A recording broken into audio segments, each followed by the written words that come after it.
En dessous d'une ligne Gafsa-Gabès, les arbres spontanés disparaissent presque totalement. Là commence le sud tunisien. Zone subdésertique jusqu'aux Grands Chottes et saharienne au-delà. Sous les Chottes, les sables du désert riment avec Mirage et Méharé, et nos incursions y seront volontairement limitées. Dans cette zone étroite et déshéritée, se concentre un vieux fond de peuplement berbère dont l'habitat épouse une étonnante diversité de paysages. Il y a là une autre Tunisie, bien dissimulée derrière la façade, très médiatisée, d'une île mythique, Djerba. Certains affirment qu'il faut revenir de la fournaise saharienne pour bien comprendre pourquoi Djerba a été surnommée la Douce. Première destination touristique de Tunisie, elle n'est pas seulement une grande station balnéaire qui invite au repos et à la détente. La flânerie et la curiosité peuvent aussi conduire vers son artisanat, comme ici à Guelala, la capitale gerbienne de la poterie. Elle abrite également l'un des hauts lieux du judaïsme maghrébin avec la synagogue L'Agriba, dite la Merveilleuse. C'est l'une des plus vieilles du monde. Sa fondation remonte à environ 600 ans avant Jésus-Christ.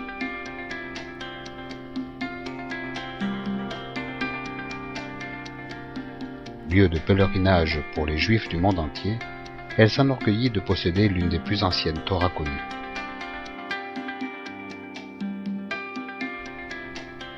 Mais Djerba est aussi un point d'entrée vers le sud et le grand sud tunisien. L'aventure commence donc ici pour tous ceux qui rêvent de découvrir un habitat surprenant, parfois difficile d'accès, ou bien dissimulé derrière le somptueux décor.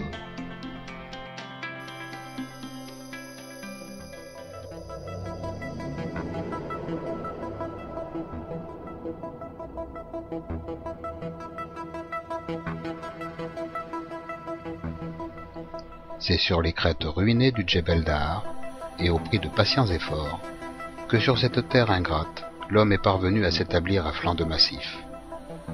Des panoramas grandioses, un paysage de guerre des étoiles et des constructions traditionnelles constituent l'attraction principale de toute la région. Dans cet environnement hostile, forteresse naturelle pour les populations berbères de l'Est tunisien, on aperçoit de grands paniers circulaires, sortes de puits de lumière centrales qui font office de cour, autour de laquelle s'ordonne la vie quotidienne. Ce sont les maisons troglodytiques de la région de Matmata.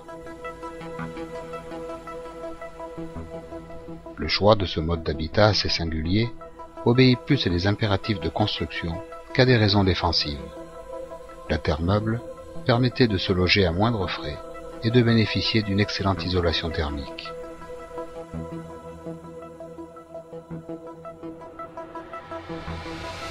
Plus au sud, ce sont les Kslour, ces villages fortifiés aux constructions ocrées qui désignent un ensemble de greniers collectifs formés de chambres, appelés gorfa.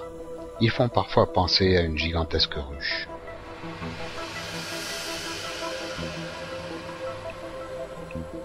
À Douiret, charmant village au sud de Tataouine, la plupart des gorfas sont en ruine. Les mieux conservés ont été aménagés en gîtes d'État.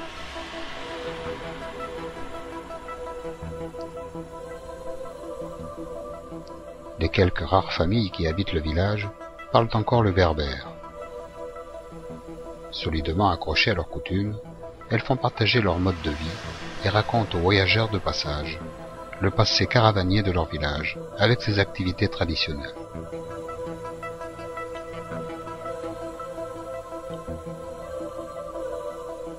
Un chemin étroit conduit à l'unique mosquée souterraine de Tunisie, dite la mosquée du Figuier. Elle servait jadis de salle de prière et d'école coranique. À côté, l'un des deux derniers pressoirs à huile traditionnels de Tunisie. Pour combien de temps encore?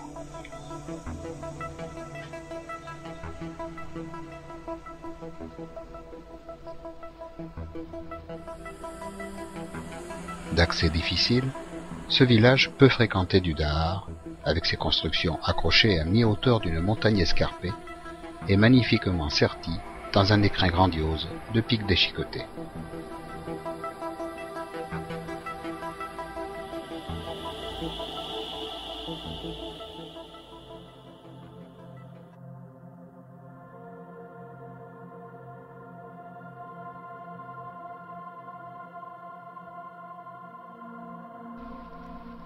À l'ouest, aux portes de l'Algérie, perchés sur les cimes, 3 villages berbères ont vécu au rythme de leurs oasis pendant près de 2000 ans, avant d'être rasés par les orages torrentiels de 1969. De l'architecture traditionnelle, il ne reste plus de ces villages abandonnés que murs et toitures effondrées.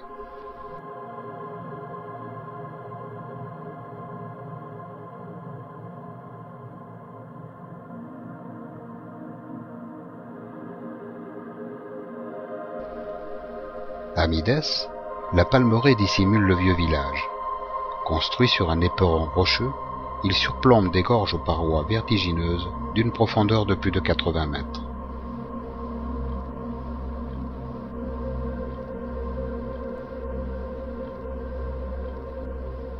Les canyons de Midès offrent des décors époustouflants et de superbes perspectives.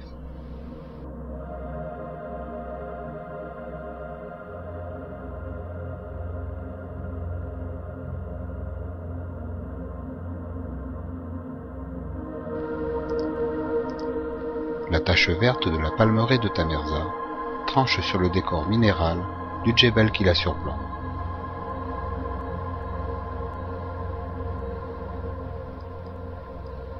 Un canyon très étroit mène à une modeste chute d'eau de 4 mètres de hauteur qui passerait inaperçue dans bien des régions. Mais ici, dans cet univers aride, elle relève du miracle.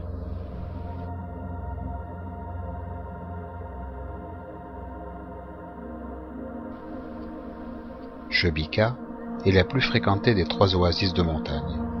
Elle est aussi la mieux aménagée. De cet ancien poste de garde du Lim romain, situé au pied du Djebel Mahadeb, il ne reste presque plus rien. Quant au vieux village, il a été lui aussi victime des pluies diluviennes de 1969 qui ont fait 400 morts en Tunisie.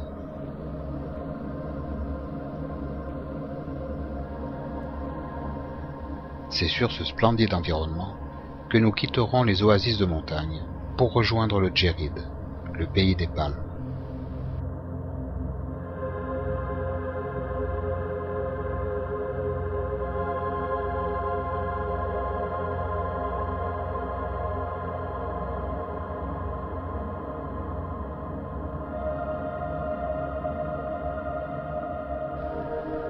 Porte d'entrée du Grand Sud pour les amoureux du désert, Tozeur est une verdoyante oasis devenue très touristique, tout en gardant une certaine authenticité. Sa palmeraie est la reine du Djerid. C'est l'une des plus belles au monde. Elle produit de succulentes dattes qui sont exportées dans le monde entier. La pollinisation artificielle des palmiers dattiers fait l'objet au printemps de soins particuliers.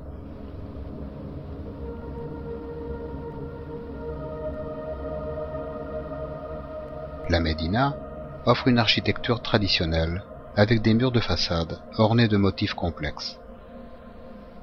La production des briques d'argile dorée qui les recouvrent est locale.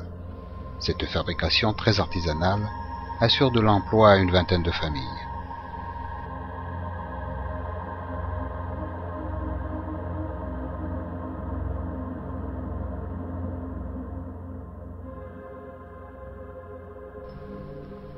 De Tozeur, pour atteindre le Grand Sud, il faut traverser le plus important des tchots tunisiens. Un désert salé souvent asséché, où sous un ciel couvert, aucune végétation ne pousse. Véritable mer intérieure lors des hivers pluvieux, il est constitué la plupart du temps d'une croûte translucide où les reflets de la lumière génèrent de troublants mirages.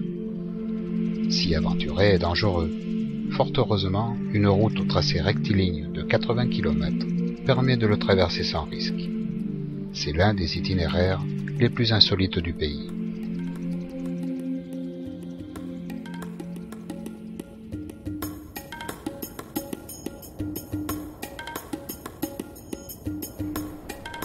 Tout au bout de cette route interminable, à un désert de sel succède sans transition le désert de sable du Grand Erg oriental.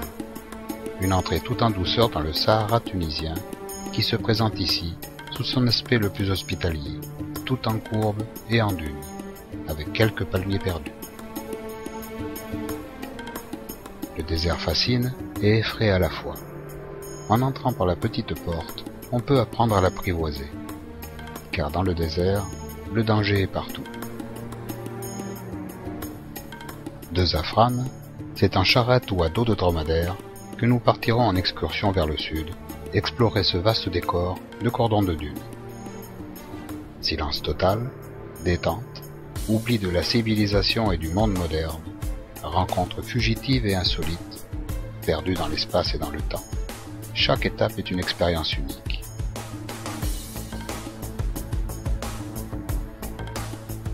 Le bivouac s'annonce grandiose, avec le spectacle sublime du coucher de soleil sur les dunes. En ces lieux magiques, nous vivons l'expérience du désert comme dans un cocon.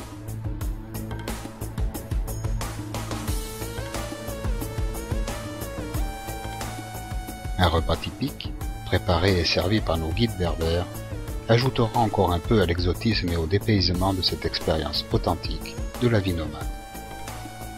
C'est encore sous le charme et l'étonnement que nous reprenons la piste en quête d'insolite et de curiosité.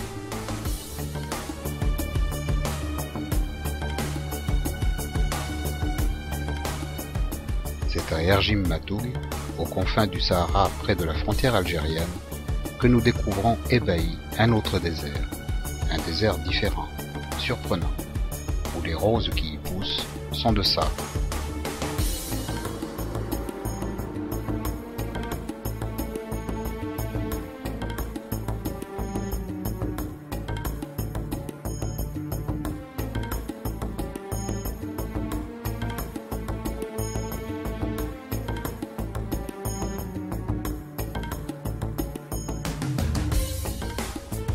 Étape de bout de piste, Zargilan, longtemps difficile d'accès, est la plus saharienne des oasis. À l'entrée du village, une stèle toute simple nous rappelle le passage de la colonne Leclerc et de ses troupes d'Afrique.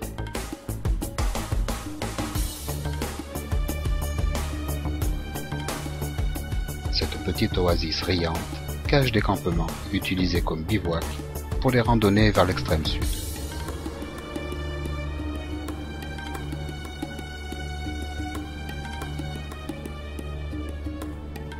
L'oasis est alimentée par une surprenante source d'eau chaude dans laquelle on peut se baigner et qui aurait même des vertus thermales.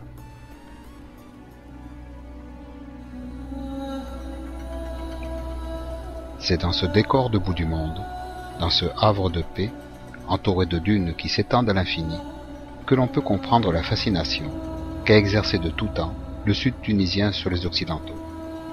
Douceur de l'île de Gerba, dunes infinies du Sahara, un habitat surprenant, des palmeraies exubérantes et d'époustouflants canyons, le sud tunisien c'est tout cela à la fois, sur une toute petite surface habitée.